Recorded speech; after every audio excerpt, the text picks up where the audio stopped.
Il est 20h, bonsoir à tous. Voici les titres de l'actualité de ce dimanche. Les routes sont-elles de moins en moins entretenues à l'intérieur comme à l'extérieur des villes? Réponse avec notre enquête ce soir avec une question simple et qui vous concerne, que vous soyez à vélo, à moto ou en voiture. L'état des routes, des trottoirs, s'est-il amélioré ces dernières années à Paris, en province, sur les routes des villes ou des champs? Vous avez déjà, je crois, la réponse. Et tout cela n'est pas qu'une question de confort, mais bel et bien une question de sécurité. Tiffaine Piauget, Estelle Collin et Vincent Pifeteau. Nid de poule, fissures, trous dans la chaussée. Les routes sont-elles bien entretenues?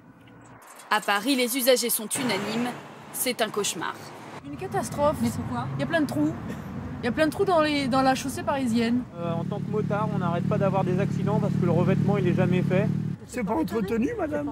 C'est pas entretenu. Et l'argent des contribuables, je sais pas où ça va, tout ça, là.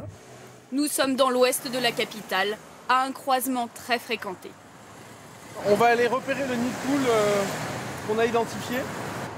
Pour recenser les défauts de la chaussée, cet entrepreneur a lancé une application pour téléphone portable. Et il ne manque pas une occasion de s'en servir. Une fois les nids de poules signalés, il prévient les collectivités chargées de les réparer.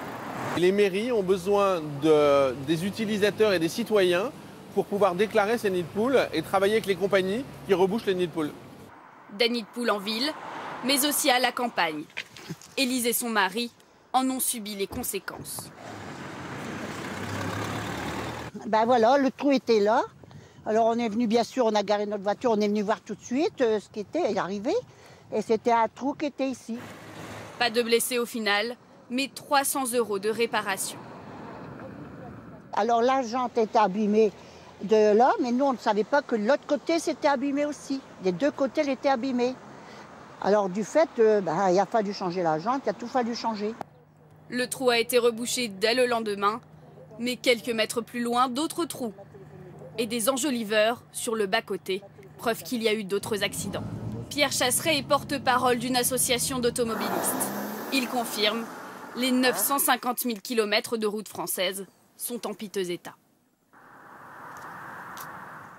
Là, on le voit bien, la route, c'est fini. Parce qu'en fait, ce qui se passe, c'est que l'eau stagne sous la route, elle s'intègre en dessous de la bande de roulement, elle arrache la route et on fragilise. Ensuite, on n'aura plus d'autre solution. Il faudra refaire, et refaire, ça coûtera beaucoup plus cher. Il vaut mieux entretenir. Selon cette association, près d'un accident sur deux serait dû au mauvais entretien de la route. Alors comment expliquer le mauvais état de la voirie? Pourquoi ces routes abîmées ne sont-elles pas réparées?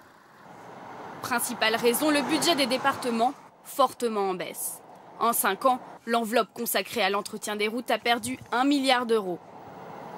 Dans le Morbihan, par exemple, pour faire face aux coupes budgétaires, le conseil départemental a dû trouver de nouvelles stratégies pour réparer à moindre coût. Vous avez derrière moi une route qui a été réalisée avec ce qu'on appelle un enduit superficiel. Donc c'est une couche de bitume, une couche de gravillon, une deuxième couche de bitume, une deuxième couche de gravillon. Cet enduit superficiel, une technique ancienne, mais réhabilitée, car 2 fois moins chère. Mais avec cette technique, la route est plus fine et donc beaucoup plus fragile.